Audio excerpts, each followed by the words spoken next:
నమస్తే. నారా చంద్రబాబు నాయుడు గారు రాష్ట్ర ముఖ్యమంత్రి, నాలుగోసారి ముఖ్యమంత్రి పీఠాన్ని అధిరోహించిన వ్యక్తి, భారత రాజకీయాల్లో సీనియర్ మోస్ట్ పొలిటీషియన్. ఇక్కడ నేను చర్చించదలుచుకున్నది ఏమిటంటే, నారా చంద్రబాబు నాయుడు గారు తన కుమారుణ్ణి ముఖ్యమంత్రి సీట్లో కూర్చోపెట్టడంలో సఫలమవుతారా, విఫలమవుతారా, లేక సన్ స్ట్రోక్ తగిలి ఆయన దెబ్బతింటాడా? ఇది ఇక్కడ ప్రధానమైన అంశం. గత వారం 10 రోజులుగా కూడా రాష్ట్ర వ్యాప్తంగా చర్చ జరుగుతున్నటువంటి అంశం కూడా అదే. సరే, రాజకీయ రంగం కానివ్వండి, వ్యాపార రంగం కానివ్వండి, సినిమా రంగం కానివ్వండి, ఏ రంగంలో అయినా సరే ఒక ఉన్నత స్థాయికి ఎదిగిన తరువాత తన కుమారులు దానికి వారసులుగా కావాలని కోరుకోవటం అనేది చాలా సహజమైనటువంటి విషయం. ఇవాళ మనం తెలుగు ఫిల్మ్ ఇండస్ట్రీలో చూస్తే ఎక్కువ మంది వారసులుగా వచ్చిన వారే ఉన్నారు, ఒక్క చిరంజీవి గారు తప్ప. సో తానున్న రంగంలో తన తరువాత తన కుమారుల్ని పెట్టుకోవాలనుకోవటం అనేది చాలా సహజమైనటువంటి అంశం. అయితే ఆ స్థాయిలో తన సీట్లో కూర్చోపెట్టాలని ప్రయత్నం చేసినప్పుడే చాలా క్లిష్టమైన పరిస్థితులు ఎదుర్కోవాల్సి ఉంటుంది. అన్ని సందర్భాల్లోనూ అంత ఈజీ కాదు అది. మనం ఒకసారి చూసినట్లయితే ఇందిరాగాంధీ గారు, షీఈ్ ఏ మాస్ లీడర్. ఒకప్పుడు భారతదేశాన్ని ఏకఛత్రాధిపత్యంగా పరిపాలించినటువంటి మహిళ ప్రధానమంత్రి. ఆమె తదనంతరం తన వారసుడైనటువంటి సంజయ్ గాంధీని రాజకీయాల్లోకి తీసుకురావాలని ప్రయత్నం చేసింది. రాజకీయాల్లో కూడా ప్రవేశించాడు. తర్వాత ఆమెకి సన్ స్ట్రోక్ తగిలి అధికారం కూడా కోల్పోవలసిన పరిస్థితి ఏర్పడింది. సరే, అఫ్కోర్స్ తర్వాత సంజయ్ గాంధీ గారు ప్రమాదవశాత్తు మరణించారు. కానీ ఇందిరాగాంధీ గారి కుమారుడు అనూహ్యంగా రాజీవ్ గాంధీ గారు ప్రధానమంత్రి అయ్యారు. ఇప్పుడంటే ఆమె ఇది ఒక ఉదాహరణ. అంత ఈజీ కాదు అని చెప్పడానికి ఇందిరాగాంధీ గారి ఎపిసోడ్ మనకు చరిత్రలో చాలా ఈజీగా కనిపిస్తుంది. అదేవిధంగా నందమూరి తారక రామారావు గారు కూడా, ఆయన ఒక ప్రాంతీయ పార్టీ పెట్టారు. తిరుగులేనటువంటి ఆధిపత్యాన్ని పొందినటువంటి రాజకీయ పార్టీ అది. తన వారసుడిగా ఆయన ఎవరిని డిక్లేర్ చేయాలి అనుకున్నారు అంటే బాలకృష్ణ గారిని డిక్లేర్ చేయాలి అనుకున్నారు. బాలకృష్ణ గారినే ముఖ్యమంత్రిగా నెక్స్ట్ తన తర్వాత చేయాలని తాపత్రయపడ్డాడు. ఇది ఒకసారి వెనక్కి వెళ్ళి మనం చూసుకుంటే అర్థమవుతుంది. ఇది నేను చెప్పేటటువంటి అంశం కాదు. ఒక చరిత్ర 100 నిజాలు, లేదా ఒక చరిత్ర కొన్ని నిజాలు అనే పుస్తకాన్ని దగ్గుపాటి వెంకటేశ్వరరావు గారు రాశారు. దానిలో ఇది స్పష్టంగా ఉంది. దానిలో కూడా ఏమంటే, బాలకృష్ణ గారిని తన వారసుడిగా ప్రకటించడానికి ఆయన తాపత్రయపడిన ప్రతి సందర్భంలోనూ అడ్డుకున్నారు. ఎవరు అడ్డుకున్నారంటే నారా చంద్రబాబు నాయుడు గారే అడ్డుకుని దానికి అడ్డుకట్ట వేయటంలో చాలా సఫలమయ్యారు. సరే, అదొక కథ అనుకోండి. ఎందుకంటే ఈవెన్ బాలకృష్ణ గారికి కూడా వారసుడు కావాలని, ముఖ్యమంత్రి కావాలనే ఉత్సాహం లేదు. అలాంటి కుటిలమైనటువంటి తెలివితేటలు కలిగినటువంటి వ్యక్తి కూడా బాలకృష్ణ గారు కాకపోవటం, మంచివాడు అవ్వటం వల్ల చంద్రబాబు నాయుడు గారికి చాలా ఈజీ అయింది. ఆ తర్వాత ఎపిసోడ్లో ఎన్టీ రామారావు గారి తరువాత వారసుడుగా చంద్రబాబు నాయుడు గారు అల్లుడు రావటం అనే ప్రక్రియ ఉందే, అది చాలా పెద్ద ప్రక్రియ. భారతదేశ చరిత్రలో నిలిచిపోయేటటువంటి ప్రక్రియ. ఆ ప్రక్రియలో చంద్రబాబు నాయుడు గారి వ్యూహాలు కానీ, చంద్రబాబు నాయుడు గారి చాకచక్యం కానీ, చంద్రబాబు నాయుడు గారి మ్యానిపులేషన్ కానీ అంతా కాదు అనేది చాలా స్పష్టంగా చరిత్రలో అర్థమయ్యేటువంటి అంశం. అది చూసిన తర్వాతే నారా చంద్రబాబు నాయుడు గారు ఎంత మ్యానిపులేటరో అందరికీ అర్థమైపోయింది. ఎనీహౌ సక్సెస్ఫుల్గా ఎన్టీ రామారావు గారి దగ్గర నుంచి ఎన్టీ రామారావు గారి కొడుకులకు హరికృష్ణకు కానీ, బాలకృష్ణకు కానీ, వారెవ్వరికీ కూడా ఆ వారసత్వం రాకోకుండా సక్సెస్ఫుల్గా అడ్డుకుని ఆయన ముఖ్యమంత్రి అయ్యాడు, వారసుడయ్యాడు. ఇది చాలా గొప్ప విషయం. ఈ గొప్ప విషయాన్ని చరిత్రలో మనం చాలా సందర్భాల్లో మనం చూస్తుంటాం. అయితే ఇక్కడ ప్రధానమైన ప్రశ్న ఏమిటంటే, చంద్రబాబు నాయుడు గారి కుమారుడైనటువంటి లోకేష్ గారిని వారసుడిగా అయితే ప్రకటించగలిగారు, కానీ ముఖ్యమంత్రి పీఠంలో కూర్చోపెట్టగలుగుతాడా? కూర్చోపెట్టే పరిస్థితుల్లో తన పార్టీనే త్యాగం చేసుకోవాల్సిన పరిస్థితి వస్తుందా అనేది ఇక్కడ ప్రధానమైనటువంటి అంశం. ఓసారి నారా లోకేష్ గారిని రాజకీయాల్లోకి తీసుకొచ్చేటప్పుడు మీరు చూశారు కదా, ఎమ్మెల్సీ కూడా ప్రజాప్రతినిధిగా కాకపోయినా ఎమ్మెల్సీగా ఇచ్చి మంత్రి చేశారు. కొట్టింది దెబ్బ. అప్పుడే సన్ స్ట్రోక్ తగిలింది. అందువల్లనే కేవలం 23 సీట్లకి పరిమితమై నెక్స్ట్ ఘోరంగా విఫలం కావటం, ఓడిపోవటం జరిగింది. దానిలో లోకేష్ పాత్ర చాలా గణనీయంగా ఉంది అని నా అభిప్రాయం. ఎందుకంటే ఓడిపోవటానికి కాదు, 23 సీట్లు మాత్రమే రావడానికి లోకేష్ గారు మంత్రిగా ప్రమాణ స్వీకారం చేసిన తర్వాత ఆయన తొత్తురుపాటు రాజకీయాల వలన తెలుగుదేశం పార్టీ చాలా ఇబ్బందులకు గురైనటువంటి అంశాన్ని ఇక్కడ నేను ప్రస్తావించదలుచుకున్నాను. సరే, ఎనీహౌ ఆ తర్వాత మళ్ళీ జగన్మోహన్ రెడ్డి గారు ముఖ్యమంత్రి అయ్యారు. ఇక్కడ జగన్మోహన్ రెడ్డి గారి గురించి కూడా చెప్పాలి.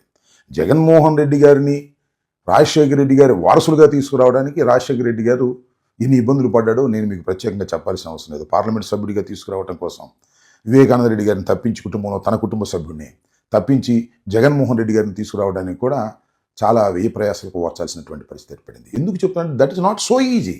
అంత ఈజీగా కుమారుని తీసుకొచ్చి తన స్థానంలో కూర్చోబెట్టడం అనేది సాధ్యపడేటటువంటి అంశం కాదు ఈ ప్రజాస్వామ్య దేశంలో. అయినా కొన్ని సందర్భాల్లో సాధ్యపడుతూ ఉంది.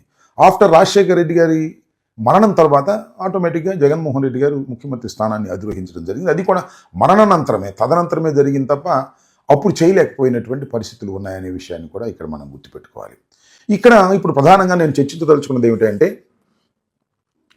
చంద్రబాబు నాయుడు గారు తన కుమారుణ్ణి ఈ రాష్ట్రానికి ముఖ్యమంత్రిగా చేయాలని అనుకుంటున్నాడు. ఆయన అనుకుంటున్నాడో లేదో నాకు తెలియదు, కానీ ఆయన కుటుంబ సభ్యులు బలంగా ఒత్తిడి చేస్తున్నారు. ముఖ్యంగా లోకేష్ గారి తల్లి భువనేశ్వర్ గారు కానీ, అదేవిధంగా మన బాలకృష్ణ గారికి ఉన్నటువంటి ఇద్దరు కుమార్తెలు కానీ ఏ విధంగా అయినా సరే లోకేష్ గారిని ముఖ్యమంత్రి స్థానంలో కూర్చోపెట్టాలి అనేటువంటి భావన వారిలో మెండుగా కనపడుతుంది అనేది బయట జరుగుతున్నటువంటి ప్రచారం. సరే, సహజంగా బాలకృష్ణ గారికి కూడా ఉంటుంది, ఎందుకంటే అల్లుడు ముఖ్యమంత్రి అయితే బాగుంటుంది కదా అనేటువంటి ఉద్దేశంతో దీని మీద చాలా పెద్ద ఎత్తున ఆయన మీద ఒత్తిడి జరుగుతూ ఉన్నటువంటి అంశం. అందువల్ల ఇవాళ నిన్న మొన్న చూసాం కదా, మనం ఆయన్ని ఉప ముఖ్యమంత్రిగా చేయాలనేటువంటి డిమాండ్ పార్టీలోంచి ముఖ్యమైన నాయకులు డిమాండ్ చేస్తున్నారు. దావోస్ వెళ్ళి ఇండస్ట్రీస్ గురించి మాట్లాడుకోకుండా ముఖ్యమంత్రిగానే ఏకంగా మన నారా లోకేష్ గారు రావాలి అనేటువంటి మాట మాట్లాడారు. తర్వాత ఏదో చంద్రబాబు నాయుడు గారు ఆయన మందలించాడని ఒక పుక్కిటి పురాణం కథ వినిపించారు, కానీ అదేం కాదు. చంద్రబాబు నాయుడు గారి మనసులో ఉన్న అంశాన్నే ఆ భరత్ కూడా చెప్పాడనేది నా అభిప్రాయం. అండ్ నచ్చినా నచ్చకపోయినా ఎవరికైనా ఫ్యూచర్ ఇస్ లోకేష్ గారు అండ్ కాబోయే ముఖ్యమంత్రి కూడా మన లోకేష్ గారు ఫ్యూచర్లో. ఏది ఏమైనా ఇక్కడ పరిస్థితులు ఏమిటి? ఇవాళ లోకేష్ను ముఖ్యమంత్రిగా చేయాలి. Very easy it is. ఎందుకంటే చంద్రబాబు నాయుడు గారికి అబ్సల్యూట్ మెజారిటీ ఉంది. చాలా ఈజీగా తాను రాజీనామా చేసి తన కుమారుణ్ణి ముఖ్యమంత్రిగా చేస్తున్నంటే అడ్డుకునేవారు ఎవరు లేరు పార్టీలో. అయితే ఇక్కడే అసలైన చిక్కంతా ఉంది. అది ఏమిటి అంటే, ఇది కూటమి ప్రభుత్వం. చంద్రబాబు నాయుడు గారు సింగిల్గా గెలిచినటువంటి ప్రభుత్వం కాదు. చంద్రబాబు నాయుడు గారు కొంతమంది మీద ఆధారపడి ఈరోజు రాష్ట్రంలో రాజకీయాలు చేస్తున్నారు, అధికారంలోకి వచ్చారు, ముఖ్యమంత్రి అవ్వగలిగారు. ముఖ్యంగా పవన్ కళ్యాణ్ గారి ఫ్యాక్టర్ చాలా ఇబ్బంది పెట్టేటటువంటి అంశంగా తయారైంది. రెండు వాదనలు ఉన్నాయి. ఒకటి ఏంటంటే, ఈ రాష్ట్రంలో చంద్రబాబు నాయుడు గారు అధికారంలోకి వచ్చాడు అంటే అది పవన్ కళ్యాణ్ గారు, జనసేన చేసిన కృషి, వారి ఐక్యతే, ఒక విధంగా చెప్పాలంటే వారి భిక్షే అనేటువంటి మాట కూడా చాలామందికి అభిప్రాయం ఉంది. చాలామందికి, ఈవెన్ తెలుగుదేశంలో కూడా చాలామందికి అభిప్రాయం ఉంది. పవన్ కళ్యాణ్ గారి వల్లే మేము వాళ్ళ అధికారంలో ఉన్నాము అనే విషయాన్ని చాలా సందర్భాల్లో బహిరంగ కూడా తండ్రి కొడుకులు అంగీకరించారు. కానీ అది కొద్దిగా వెనకబడిపోతూ ఉంది. ఇవాళ ఏం జరుగుతూ ఉందంటే, ఇంత మెజారిటీని మనం సంతరించుకున్న నా కుమారుడైనటువంటి లోకేష్ని సీట్లో కూర్చోపెట్టలేకపోతున్నాను. దీనికి కారణం పవన్ కళ్యాణ్. అప్పుడు గెలవడం కోసం ఉపయోగపడ్డాడు. ఇప్పుడు లోకేష్ని ఆ సీట్లో కూర్చోబెట్టడానికి అడ్డంకిగా తయారయ్యాడనేటువంటి వాదన చాలా బలంగా తెలుగుదేశం కేడర్లో వినిపిస్తుంది. ఎందుకు అడ్డం అంటే, తీసుకొచ్చి ఆయన్ని ముఖ్యమంత్రిగా చేస్తే లోకేష్ని, పవన్ కళ్యాణ్ గారు ఎక్కడ ఉండాలి? ఉప ముఖ్యమంత్రిగా ఉండాలా? పవన్ కళ్యాణ్ గారు చాలా స్పష్టంగా సంకేతం ఇచ్చారు. చంద్రబాబు నాయుడు గారు జీవితకాలం ఈ రాష్ట్రానికి ముఖ్యమంత్రిగా ఉండాలి అని. 5 సంవత్సరాలు కాదు గౌరవ ముఖ్యమంత్రి గారు తెలియజేసిన అధ్యక్ష, మీరు ఇంకొక దశాబ్దం కూడా ఈ రాష్ట్రానికి ముఖ్యమంత్రిగా దాని అర్థం ఏమిటంటే, జీవితకాలం చంద్రబాబు నాయుడు గారు ముఖ్యమంత్రిగా ఉంటే నాకు అభ్యంతరం లేదు, ఆయన కాకుండా ఎవరన్నా వస్తే మాత్రం నేను అంగీకరించను అనేది మర్మగర్భంగా ఆయన చెప్పాడనేది నాకు అర్థమవుతున్నటువంటి అంశం. ఇవాళ చాలామంది చాలా చిత్రంగా లోకేష్ బాబును డిప్యూటీ సీఎం చేయాలి ఇలాంటి మాటలన్నీ మాట్లాడుతున్నారు. అంటే దాని అర్థం ఏంటి? పవన్ కళ్యాణ్ గారు డిప్యూటీ సీఎంగా చేశారు చంద్రబాబు నాయుడు గారు బీజేపీ ఒత్తిడితో. ఎందుకు చేశారు? పవన్ కళ్యాణ్ గారు అనే వ్యక్తి ఈ రాష్ట్రంలో ముఖ్యమంత్రి కావాలని కోరుకునే వారి సంఖ్య కూడా గణనీయంగా ఉంది. అలాంటి ముఖ్యమంత్రి కావలసిన వ్యక్తి మీకు సపోర్ట్ చేశారు కాబట్టి కనీసం ఆయనకు ఉప ముఖ్యమంత్రి అన్నా ఇవ్వాలి అనేది న్యాచురల్గా అనిపించే అంశం. దానికి చంద్రబాబు నాయుడు గారు కూడా మనస్ఫూర్తిగానే ఇచ్చారనేది నా అభిప్రాయం. కానీ ఎక్కడో తేడా కొడుతుంది. ఎక్కడ తేడా కొడుతుందంటే ఈ మధ్యకాలంలో పవన్ కళ్యాణ్ గారు ప్రవర్తన వారికి నచ్చటంలా. ఎందుకు నచ్చడం లేదంటే మీరు ఒక మాట ఒక సన్నివేశాన్ని చూడండి. ఏ ఈవో కానీ, ఏ ఈవో వెంకయ్య చౌదరి గారు కానీ, ఈవో శ్యామలరావు గారు కానీ, చైర్మన్ బిఆర్ నాయుడు గారు కానీ, టీటీడీ బోర్డు సభ్యులు, పాలక మండలి సభ్యులందరూ కానీ, మీరందరూ వచ్చి ఒక్కొక్క వ్యక్తి గురించి కథ వింటప్పుడు మీకు బాధ అర్థమవుతుంది. క్షమాపణలు చెప్పండి. మీరు క్షమాపణలు చెప్పి తీరాలి, వేరే దారి లేదు.